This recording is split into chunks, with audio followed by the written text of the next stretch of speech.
नमस्कार। श्रावण का पवित्र महीना चल रहा है। भगवान भोले बाबा की आराधना में अधिकांश श्रद्धालु व्यस्त हैं। आप सब भी किसी न किसी रूप में भगवान शिव का आराधन पूजन स्मरण कर रहे होंगे। शिव महादेव हैं। शिव का तात्पर्य ही है कल्याणकारी। श्रावण माह में कहते हैं कि इसी माह में समुद्र मंथन के से जो कालकूट जहर निकला था वो भगवान शिव ने पान किया था। और कालकूट जहर में भयंकर गर्मी होती है। उस गर्मी को शांत करने के लिए ही भगवान का अभिषेक करने की परंपरा चली। बागपत में पूरा महादेव नाम का स्थान है। कहते हैं भगवान परशुराम जी ने हरिद्वार से जल लेकर के या गंगोत्री गोमुख से जल लेकर के वहाँ पर महादेव जी को अर्पित किया और इस तरह से कांवड़ यात्रा की शुरुआत भगवान परशुराम ने सबसे पहले की, जो आज भी प्रचलित है। हम लोग देख रहे होंगे झारखंड में जो बाबा धाम है वहाँ भी लोग कांवड़ लेकर के पहुँचते हैं। प्रयागराज से जल लेकर के श्री काशी विश्वनाथ जी में लोग पहुँचते हैं। सौभाग्य से मुझे श्री काशी विश्वनाथ जी में 2 वर्ष से अधिक का समय श्री विश्वनाथ जी की सुरक्षा में एज ए पुलिस अधीक्षक सुरक्षा के रूप में कार्य करने का सौभाग्य मिला। उस दौरान श्रावण के माह में जो कांवरिये आते हैं, जो अन्य श्रद्धालु आते हैं, उनकी सेवा का अवसर मिला। शिवरात्रि के समय भी, और उसी दौरान एक कुंभ भी प्रयागराज में हुआ था। तो कुंभ के बाद अखाड़े भी सब आते हैं। करीब 1 माह तक वो काशी में, काशी के तटों में रहते हैं। तो वो भी सभी अखाड़े दर्शन करते हैं, तो उनको दर्शन कराने का भी सौभाग्य प्राप्त हुआ। शेष लोग हरिद्वार से जल लेकर के अपने अपने क्षेत्र में भी अनेक स्थान भगवान शिव जी के प्रसिद्ध हैं, जो लोग वहाँ भी जाकर के जल चढ़ाते हैं। झारखंड के बैद्यनाथ धाम जो है, बाबा धाम, वो तो प्रसिद्ध ही है। इसी तरह से काशी विश्वनाथ जी का स्थान प्रसिद्ध है। नेपाल में तो आप जानते हैं, वहाँ पशुपतेश्वर महादेव हैं। कहते हैं केदारनाथ में जो केदारेश्वर भगवान हैं, उनका पृष्ठभाग यहाँ केदारनाथ में है और अग्रभाग जो है नेपाल में है, काठमांडू में। महाभारत काल में जब पांडव वनवास अज्ञातवास में थे, और कुछ लोग ये कहते हैं कि संन्यास लेकर के जब वो स्वर्गारोहण के अनुक्रम में थे तो केदारनाथ क्षेत्र में गए थे और उन्हें भगवान शिव के दर्शन इस तरह से हुए भैंसे के रूप में। और जब इन्होंने उनको पहचाना तो उनको शिव जी को पकड़ने के लिए दौड़े, तो वो प्रवेश कर गए और जितने भाग को स्पर्श कर लिया भीम ने, वो भाग वहीं रह गया और शेष भाग नेपाल में काठमांडू में जाकर के प्रकट हुआ। तो केदारेश्वर महादेव को आप लोगों ने जो केदारनाथ गए होंगे या चित्र सब जगह उपलब्ध देखे होंगे, तो भैंसे के पृष्ठभाग की तरह ही है। अलका द्विवेदी जी, जय जय परशुराम बेटा, पुष्पेंद्र पटेरिया जी, नमस्कार, हर हर महादेव। भरत शुक्ला जी, आपको भी नमस्कार, हर हर महादेव। श्रावण मास में हम लोग भंडारा करेंगे अपनी धर्मशाला में। भरत जी, तो सब लोग उपस्थित रहना है, सूचित किया जाएगा। निरंतर रुद्राभिषेक तो वहाँ लगातार चल ही रहा है। 8 पहर का वहाँ पर रुद्राभिषेक हो रहा है, श्रद्धालु आकर के करते हैं। तो महादेव का जो अग्रभाग था वो नेपाल में काठमांडू में हुआ। तो वहाँ पर भी कांवड़ यात्रा लोग करते हैं और अभी वहाँ पर बड़ा विवाद भी हो गया है, उसको लेकर के संघर्ष चल रहा है हिंदू और मुसलमानों के बीच में। हमें बचना चाहिए ऐसे अवसरों पर, जो श्रद्धा और पूजन का अवसर होता है उसमें सभी वर्गों को एक दूसरे की भावना का सम्मान करना चाहिए, और जो इस कार्य में प्रवृत्त है, धार्मिक कार्य में, उसे भी सहिष्णुता दिखानी चाहिए, जिससे कि हमारे इस पूजन अर्चन में व्यवधान ना हो। यदि व्यवधान आ गया तो फिर वो कार्य की सफलता कैसी? साधना है, तपस्या है, इसमें तो कष्ट भी सहना है। कल मैं एक टीवी कार्यक्रम में देख रहा था कि एक करीब 70 वर्ष के वृद्ध होंगे, उनकी धर्मपत्नी भी थी जो थोड़ा पैरालाइज भी थी, और वो गंगोत्री से जल लेकर के गाजियाबाद पहुंचे थे। गंगोत्री से, हरिद्वार से नहीं, हरिद्वार से बहुत आगे। हालांकि वो गोमुख कह रहे थे, लेकिन गोमुख तो इस समय बरसात के सीजन में जाना बहुत संभव भी नहीं होता। तो गंगोत्री से आए थे, उनकी धर्मपत्नी थी, जैसा मैंने बताया कि थोड़ा सा पैरालाइज थी पैर से, लेकिन वो पैदल ही वहाँ से आ रही थी। उनका पौत्र भी था, उन्होंने कहा था हमने ये कहा था कि जब हमारे पौत्र हो जाएगा तो हम वहाँ से गंगोत्री से पानी लेकर के आएंगे। और वो दिल्ली में हरियाणा बॉर्डर से मिलता हुआ कोई स्थान है, वहाँ पर जा रहे थे जल्दी, गाजियाबाद पहुँच चुके थे, यानी उनकी यात्रा आज कंप्लीट हो गई होगी, पूर्ण हो गई होगी। तो लोगों में श्रद्धा है, श्रद्धा के वशीभूत होकर के लोग बड़े बड़े कठिन कार्य कर लेते हैं। इंजीनियर संजय कुमार त्रिवेदी जी कानपुर से हैं, जय भगवान परशुराम भैया।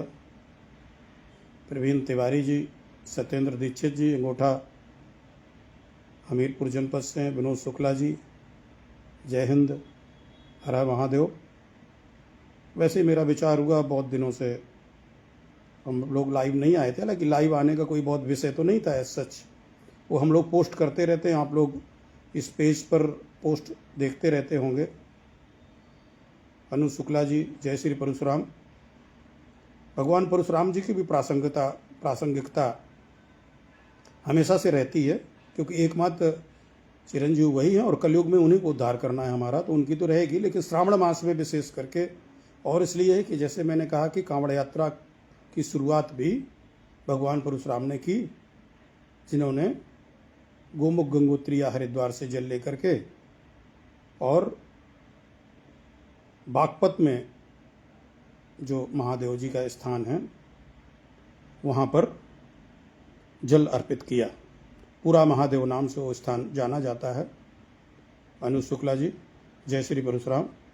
और भगवान परशुराम ही एकमात्र भगवान शिव के शिष्य हैं, और पूरी सृष्टि में कभी भी भगवान परशुराम का शिष्य बनने का सौभाग्य अन्य किसी देव, धनुज, नर, दानव, राक्षस किसी को नहीं मिला।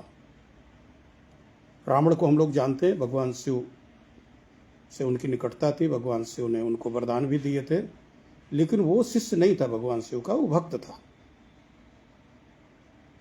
रावण भगवान शिव का भक्त था। रावण ने स्तोत्र भी लिखा है, बड़ा भव्य स्तोत्र लिखा है। देखिए, कोई बुरा व्यक्ति भी जो अच्छा काम कर जाता है ना, तो उसका स्मरण सब लोग करते हैं और उसका अनुगमन भी सब लोग करते हैं। लेकिन अच्छा व्यक्ति यदि कोई बुरा कार्य कर जाएगा तो उस बुरे कार्य को कभी कोई प्रशंसा नहीं करता। तो रावण ने जो शिव तांडव लिखा, ये तो रावण ने अन्य भी ग्रंथ लिखे हैं बहुत से, बट जो उनका विश्व प्रसिद्ध जो ये है, जटाटवी गलज्जलम प्रवाह पाव स्थले गले वलम वलंबिता भुजंग तुंग मालिकाम, ये सभी शिव भक्तों में या शिव की स्तुति के लिए समादृत है। राजकिशोर सिंह जी, हर हर महादेव भैया। डॉक्टर राजकिशोर सिंह जी मेरे गांव से हैं, करेला, जनपद महोबा, ग्राम बराएं। हमें बड़ा स्नेह मिलता है इन सब लोगों का। तो बहुत से लोग हैं जो इस शिव तांडव स्तोत्र को सुनते तो हैं, पढ़ते भी हैं, पाठ भी करते हैं, याद भी होगा बहुत लोगों को। लेकिन मेरी अनेक लोगों से बात हुई तो उन्हें इसमें जो रहस्य है, इसमें जो मुख्य बात है ध्यान देने की, उस पर ध्यान उनका नहीं जाता। मेरे ख्याल से करीब 15 श्लोक हैं इसमें, और जो इस तांडव स्तोत्र का 12वां जो श्लोक है, उसमें रावण अपने गुरु, अपने स्वामी, अपने भगवान, अपने ईश्वर, अपने इष्ट के समक्ष अपनी मनोकामना व्यक्त करता है। हम आप सब भी जब कहीं जाते हैं पूजा पाठ उपासना में, तो कोई ना कोई मनोकामना लेकर के जाते हैं, तो मनोकामना भगवान के सामने प्रकट करते हैं। शिव मंदिरों में तो ज़्यादातर लोग नंदी के कान में बात बता देते हैं, नंदी पर भगवान शिव को बता देते हैं। तो 12वें श्लोक में रावण अपनी मनोकामना प्रकट करता है। संजय त्रिवेदी जी उस 12वें श्लोक को डालेंगे, मुझे लगता है इसमें वो बड़े अच्छा शोध करते हैं, और उसका अर्थ भी लिखेंगे। और उससे ये पता चलता है कि वास्तव में रावण था क्या। व्यक्ति जो बाहर से, जरूरी नहीं वो वैसा ही हो। बाहर से लोग बहुत अच्छे अच्छे होते हैं, गुडी गुडी, लेकिन अंदर उनके कलुष भरा रहता है। या बहुत लोग बाहर से बड़े प्रचंड और तीखे दिखते हैं, लेकिन अंदर से बड़े विनम्र और बड़े सात्विक होते हैं। योगेंद्र सिंह गौतम जी, हर हर महादेव भैया।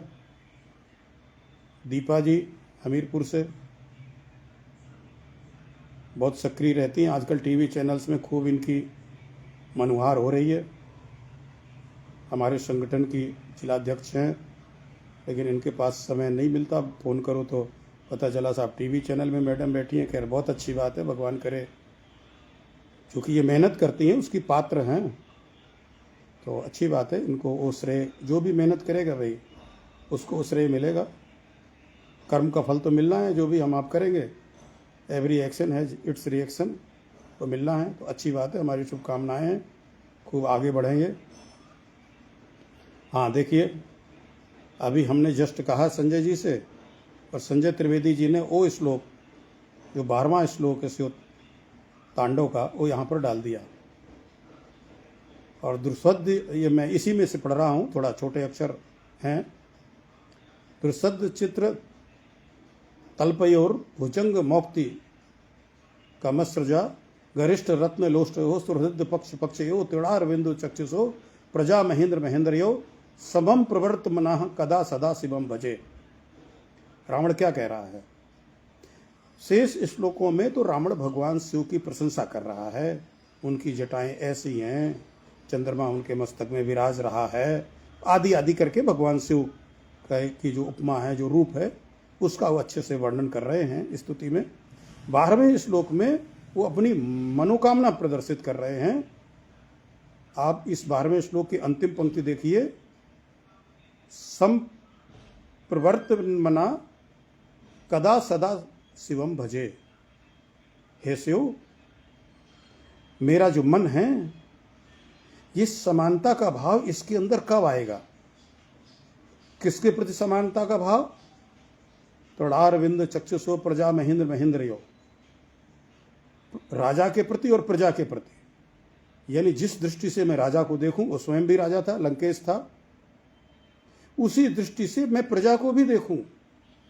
राजा का जो सम्मान हो, राजा को मैं जितना मानूं, उतने में प्रजा को भी मानूं। यानी राजा और प्रजा में मुझे, मेरे अंदर कोई भेद ना हो। हे प्रभु, इस तरह की प्रवृत्ति, इस तरह का मन मेरा कब होगा?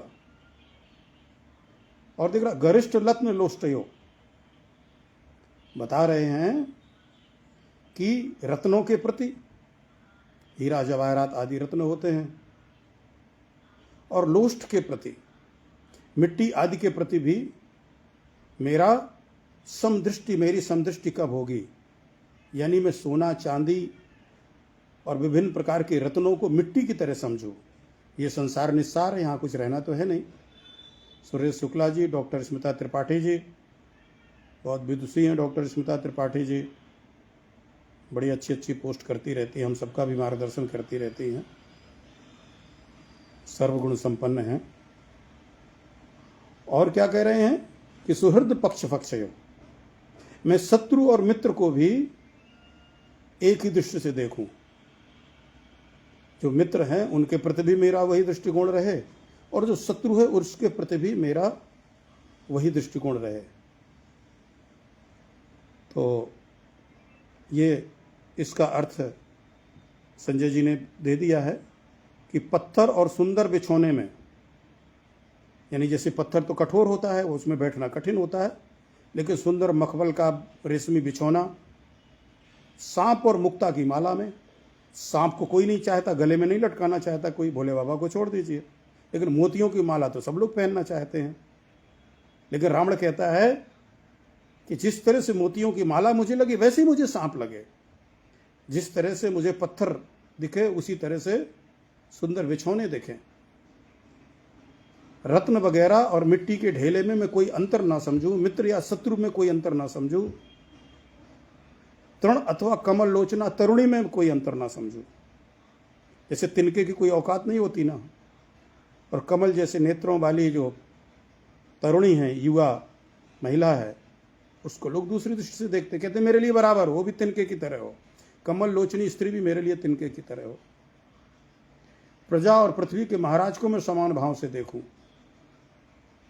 और शत्रु मित्र को तो एक भाव से देखूं। एडवोकेट अनुज पांडे जी, जय परशुराम भैया, दादू पांडे जी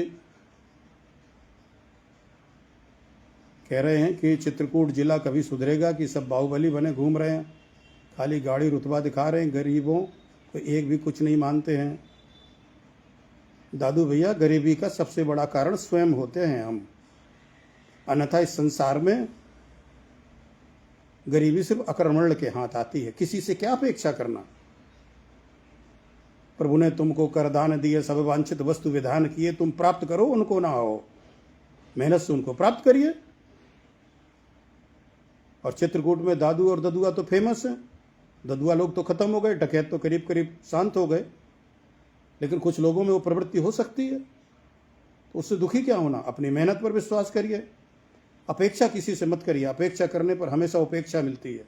और कौन कर दे? यहाँ विक्रमादित्य राजा नहीं बैठा हुआ है ना, सरकार है विभिन्न योजनाएं चलाने के लिए। कैसे चल रही हैं, किस किस के पास जा रही हैं, और आप तो संयोग से ऐसे वर्ग से आ रहे हो, पांडे जी हो, ब्राह्मण हो, तो वैसे भी आपको आपकी जात देख करके आपको कौन क्या कर देगा।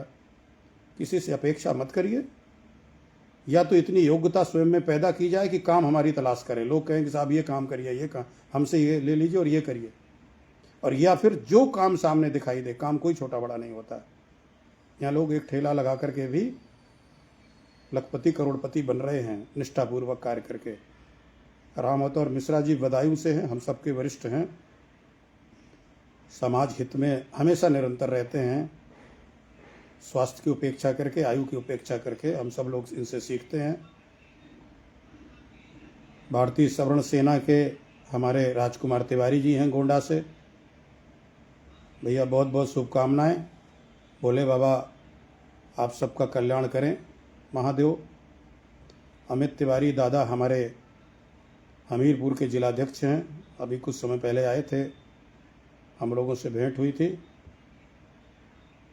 तो दादू पांडे जी, अगर और विशेष कोई बात हो तो आप मुझे इनबॉक्स पर मैसेज भी कर दीजिएगा, लेकिन हमें अपने कर्म पर विश्वास करना है, और कोई काम छोटा बड़ा नहीं होता, ये आप जान लीजिए। यहाँ बड़े लोग तो सबसे घटिया काम करते हैं, तो इसलिए किसी से कोई अपेक्षा नहीं करनी है। चित्रकूट वालों ने तो भगवान राम को आश्रय दिया है। अयोध्या वालों ने जब निकाल दिया तो चित्रकूट वालों ने उनको रखा अपने यहाँ, और जब तक प्रभु राम चित्रकूट में रहे कोई विपत्ति नहीं आई, कोई संकट नहीं आया, खूब आनंद में रहे करीब 12 वर्ष तक। इसके बाद जब चित्रकूट छोड़ करके गए तो वहाँ विपत्ति आई उनको। माँ जानकी का अपहरण हुआ, सारी घटनाएं सब मालूम है आप लोगों को पंचवटी से। रहीमदास ने लिखा है ना कि चित्रकूट में रम रहे रहीमन अवध नरेश, और जा पर विपता पड़त है सो आवे यही देश। हिमांशु शेखर जी, हिमांशु जी कहाँ से हैं? अगर आप लोग अपना जनपद लिखेंगे स्थान तो अच्छा लगेगा और लोगों को भी ये होगा कि कहाँ कहाँ से हम लोग जुड़े हैं। कुलदीप तिवारी जी भैया नमस्कार, बहुत बहुत शुभकामनाएं। कुछ लोग एक और चौपाई का उदाहरण देते हैं, चूँकि मैं भी बुंदेलखंड का हूँ तो चित्रकूट, बांदा, हमीरपुर, बुंदेलखंड पूरा, वैसे तो पूरी पृथ्वी हमारी है, देश हमारा है। ये पृथ्वी भगवान विष्णु की पत्नी है, हम लोगों की माँ है। हम लोग सुबह उठ करके समुद्र वसने देवी पर्वत स्तन मंडले विष्णु पत्नी नमस्तुभ्यम पाद स्पर्शम क्षमस्व में इस तरह की प्रार्थना करते हैं कि हे माँ, आपके ऊपर अब हम चरण रखने जा रहे हैं, आप हमें क्षमा करिएगा, आप हमारी माँ हैं। तो विशेष रूप से लगाओ, क्योंकि 2 बार मैं कार्यरत भी रहा चित्रकूट में, तो बुंदेलखंड से और बुंदेलखंड थोड़ा उपेक्षित भी है सरकार की नज़रों में। बुंदेलखंड राज्य की मांग भी लोग कर रहे हैं और बिल्कुल समुचित मांग है, होनी चाहिए, क्योंकि दोहन तो बुंदेलखंड का खूब हो रहा है। पूरे भारत भर में सड़कें और भवन लोगों के बन रहे हैं, यहाँ की बालू से, यहाँ के पत्थर से, लेकिन उसका दंश यहाँ की जनता को झेलना पड़ रहा है। बीमारी के रूप में, ब्रोंकाइटिस के रूप में फसलें बर्बाद हो रही हैं, पहाड़ समाप्त हो रहे हैं, भूकंप का आमंत्रण दे रहे हैं हम लोग। यद्यपि ये एरिया भूकंप प्रभावित क्षेत्र में नहीं है, लेकिन कब तक नहीं रहेगा।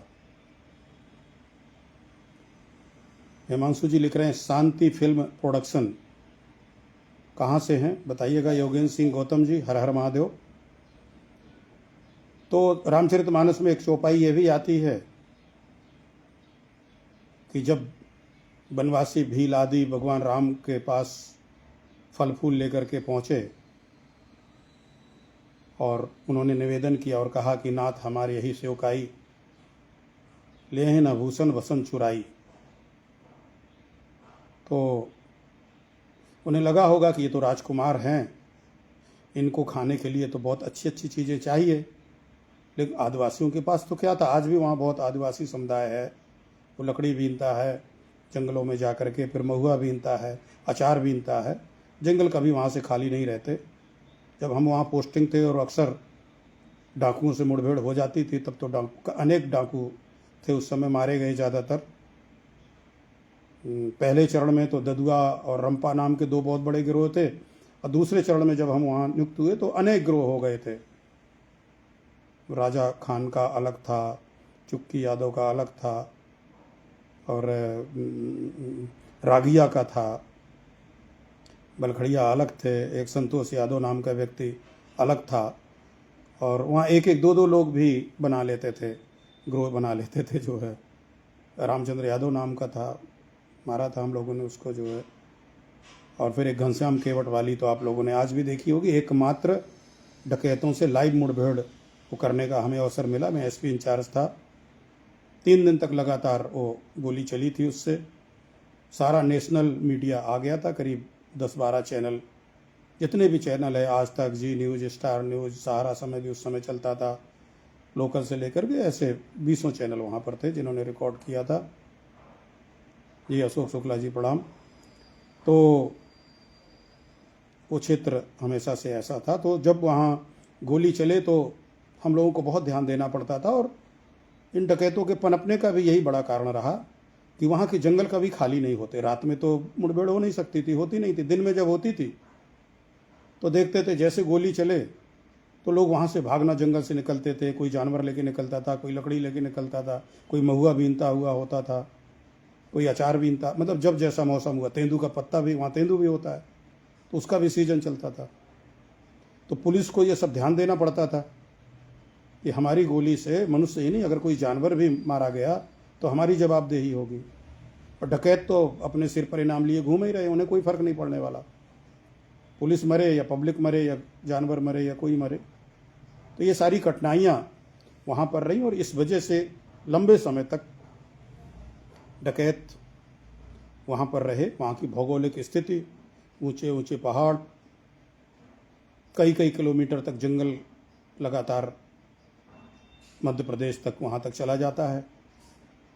पर्याप्त वहाँ पर पहाड़ों के पीछे, जंगल के पीछे, झरनों के सहारे रुकने की व्यवस्था डाकुओं के, और पहाड़ों और जंगल के बीच में बसे हुए गांव, जहाँ से उनको भोजन पानी भी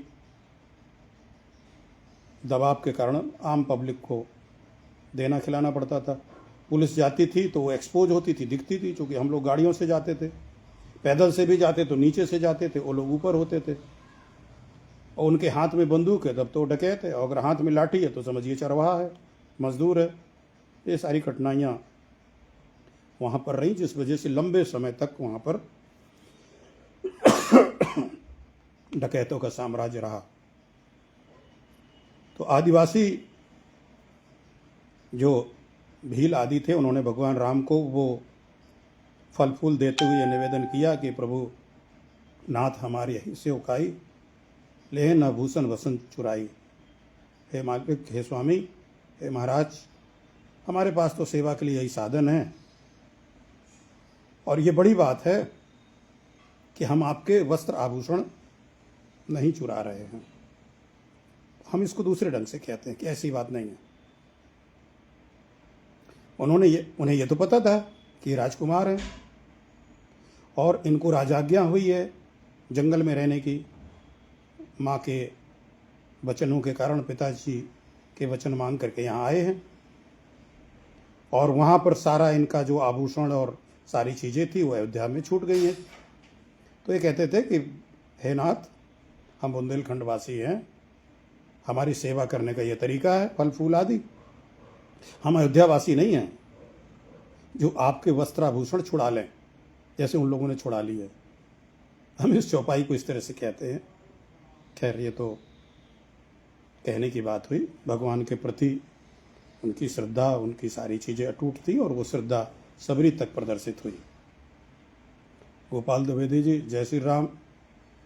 ऋषभ दीक्षित जी, हर हर महादेव। तो आज बस वैसे ही मन किया कि श्रावण के पावन माह में हम लोग आप सबसे बात करें, और बात करते करते कुछ अच्छी बातें हो गई। देश और समाज की परिस्थिति आप देख रहे होंगे, लगातार परिवर्तन होने हैं। अब स्वार्थ और जातिवादी राजनीति का अंत निकट है। इसका मतलब ऐसा नहीं कि 1-2 साल में हो जाएगा। हम आप सबकी भी उसमें भूमिका महत्वपूर्ण है। वर्तमान में कोई राजनीतिक दल ऐसा नहीं है जिसको वास्तव में समाज की चिंता हो, या राष्ट्र की चिंता हो, या धर्म की चिंता हो। सबके सब सिर्फ भौतिकवादी हैं, कुर्सी ही उनका इष्ट है। कुर्सी सत्ता की प्राप्ति के लिए उन्हें जो कर्म को कर्म करना पड़े वो करेंगे, और करते हुए आपको दिख रहे हैं। किसी को मारना पड़े तो मारेंगे, किसी को झूठा फंसाना चढ़े तो फंसाएंगे, किसी पे कलंक लगाना पड़े तो कलंक लगाएंगे। झूठ आदि तो उन्हें बोलना ही बोलना है, वो शपथ लेने के पहले दिन से झूठ बोलते हैं। ऐसे में हमें सावधान रहना है, इनकी किसी बातों में न फंस करके हमें स्वयं से मूल्यांकन करना है, कौन हमारे मत का पात्र है, हमारे वोट का पात्र है।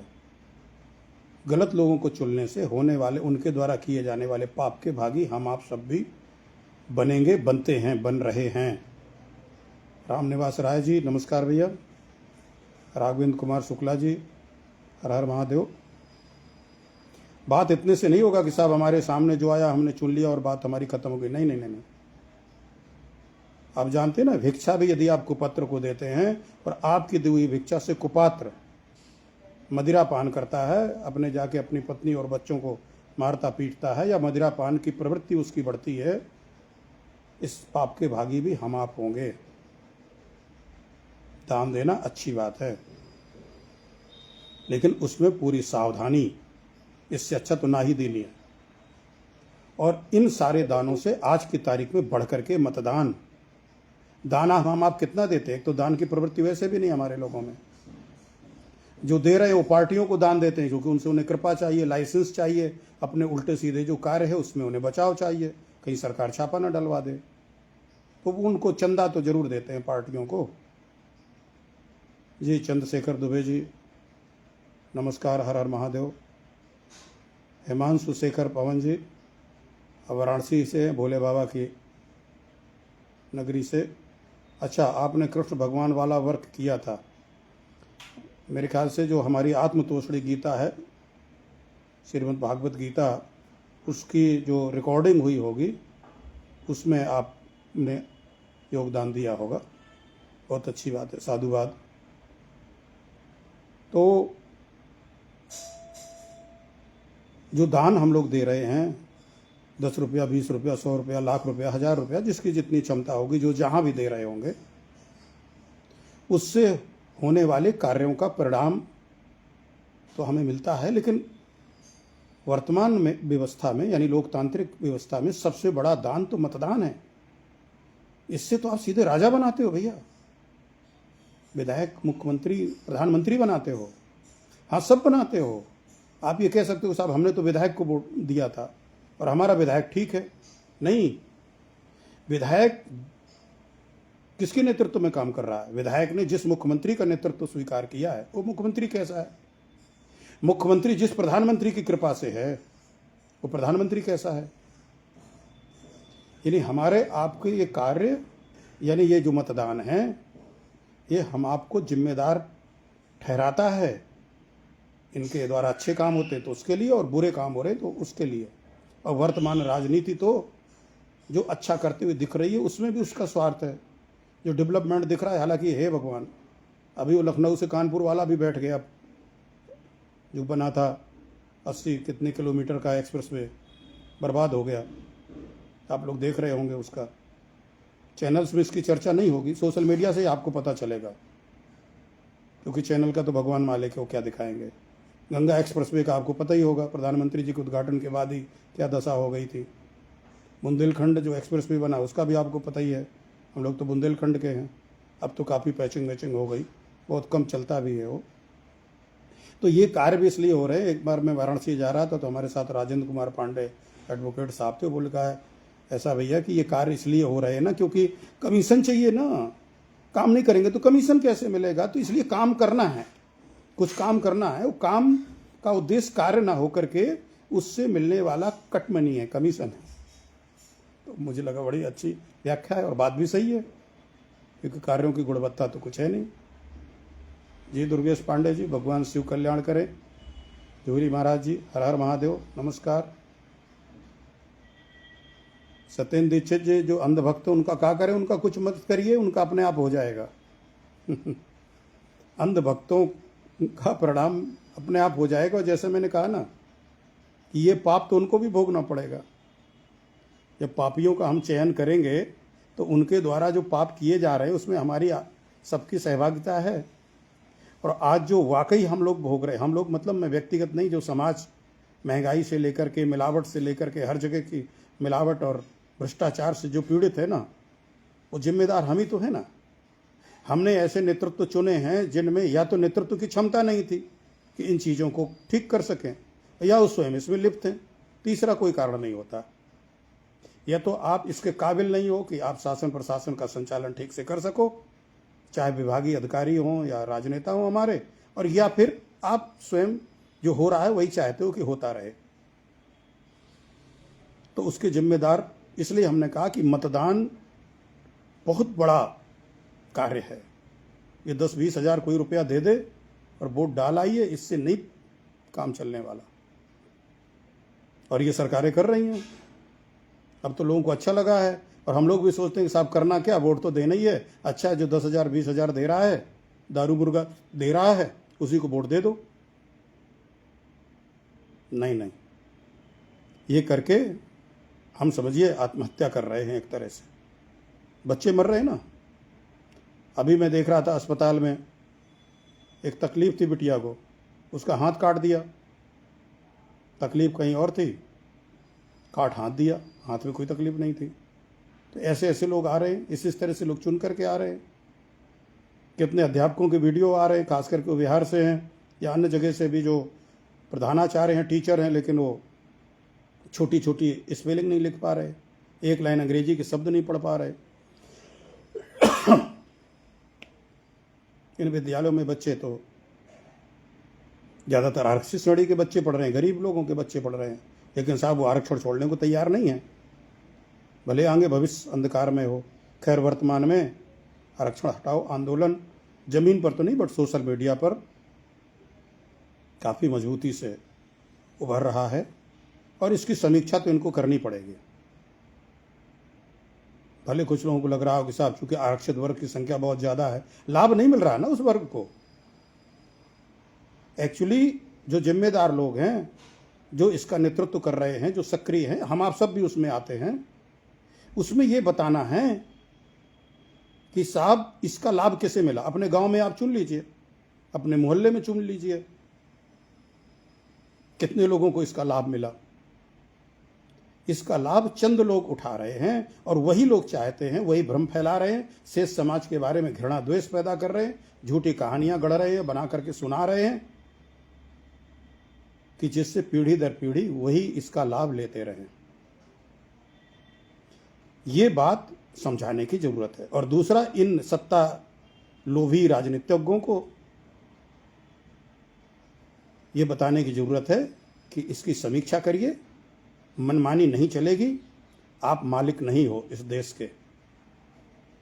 संविधान में निहित प्रावधानों का बार बार उल्लंघन करके और संविधान का नाम लेकर के, बड़ी मजे की बात है, उसका नाम भी ले रहे हैं और सारे काम उसके विरुद्ध हो रहे हैं।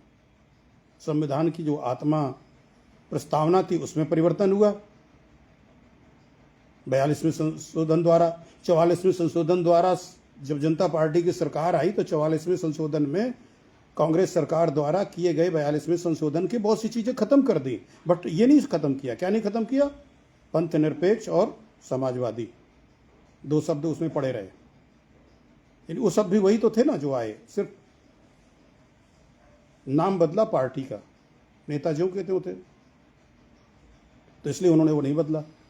इसी तरह से अनुच्छेद 334 में संविधान के स्पष्ट रूप से 10 वर्ष के लिए प्राविधान था, और उसमें भी यह था कि गुणवत्ता से समझौता नहीं किया जाएगा। लेकिन अब तो सब कुछ सामने है, और उसका परिणाम समाज और देश भुगत रहा है। ये तो साहब राजे महाराजे हैं, इनके इलाज तो एम्स में होगा, और नहीं तुरंत विदेश चले जाएंगे, वहीं जाके सब ठीक करा लेंगे। ये जितने भी नेता हैं, ऐसा नहीं कि जो मुख्यमंत्री प्रधानमंत्री हैं, जो बड़े बड़े नेता हैं वो सब भी, वो भले कभी सांसद विधायक मंत्री ना रहे हों, लेकिन राजनीति में तो है ना, तो इतना इकट्ठा तो हो गया उनका।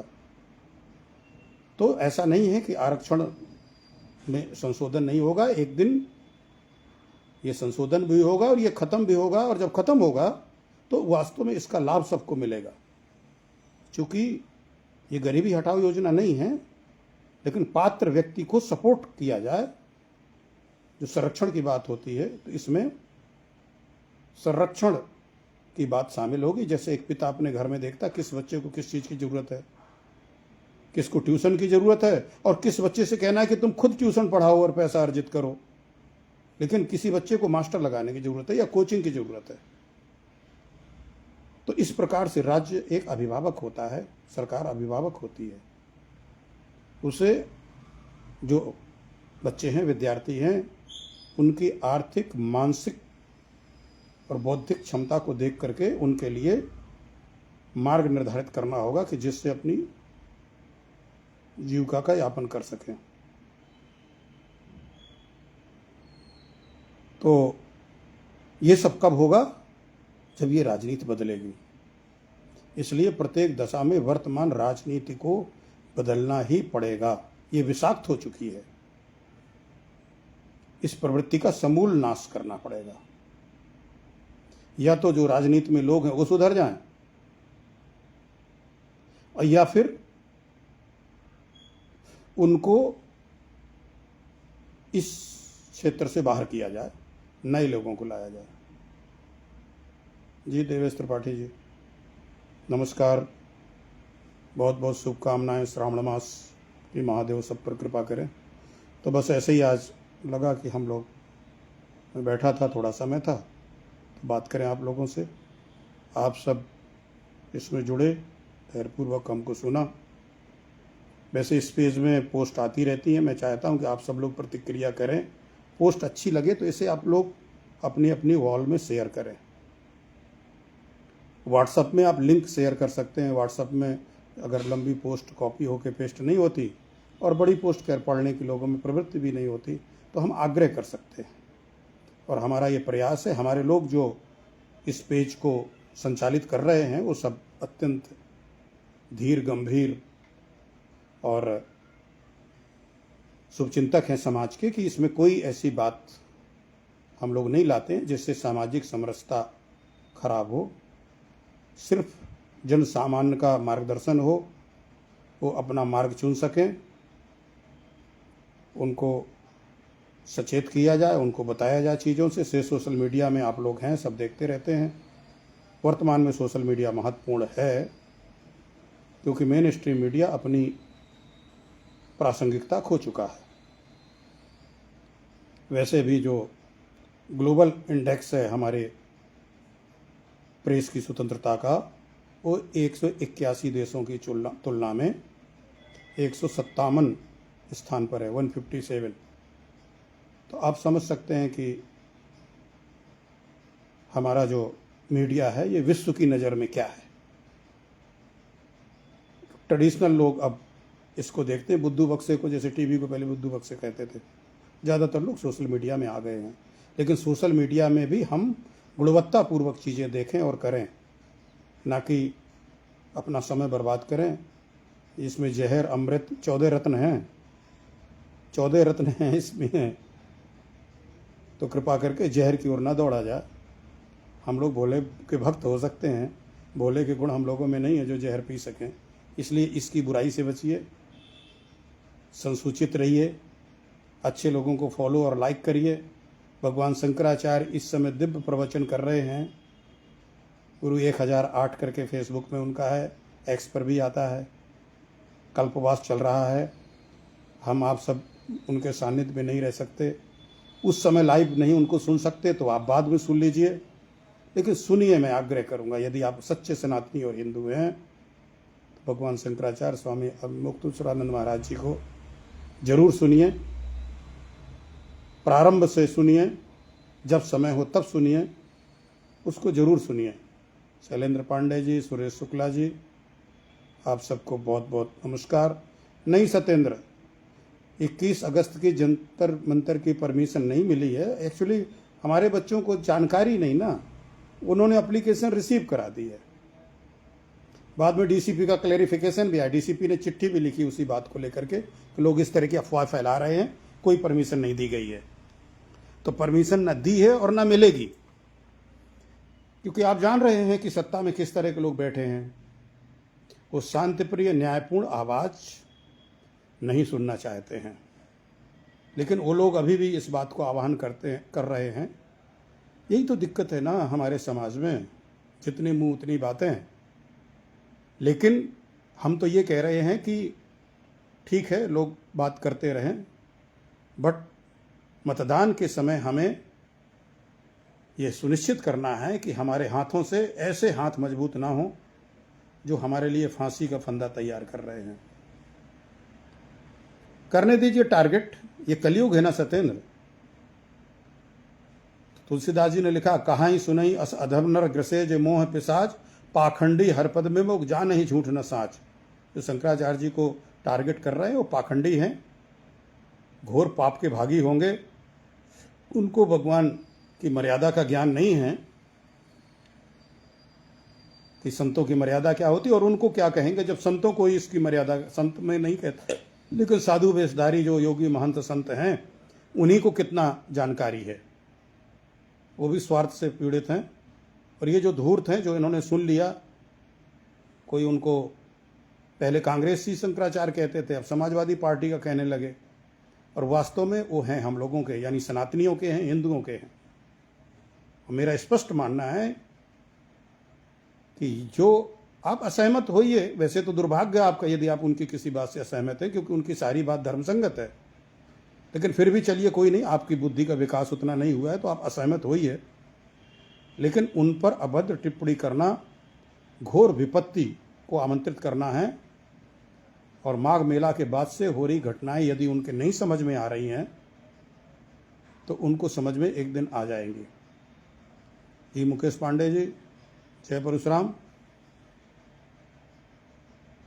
तो हाँ बिल्कुल बिल्कुल अनुज जी, देखिए इसलिए मैंने अभी कहा ना, वो संतों पे अभी मैंने एक वीडियो भी बनाया है, इन संतों का भी क्या कहना, जो फिल्मों में हो रहा, संतों के अपमान पे नहीं इनकी आवाज़ खुली, एक से एक भगवा वेशधारी, बलात्कार चोरी डकैती में जेल गए, जेल में हैं भी अभी कई, तो और राजनीति में घुसे हुए हैं।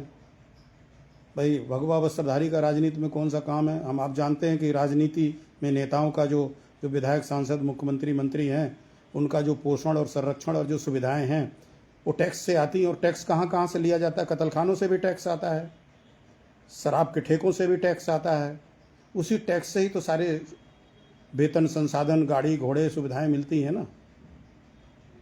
तो ये तो अपमान है हमारे वस्त्र का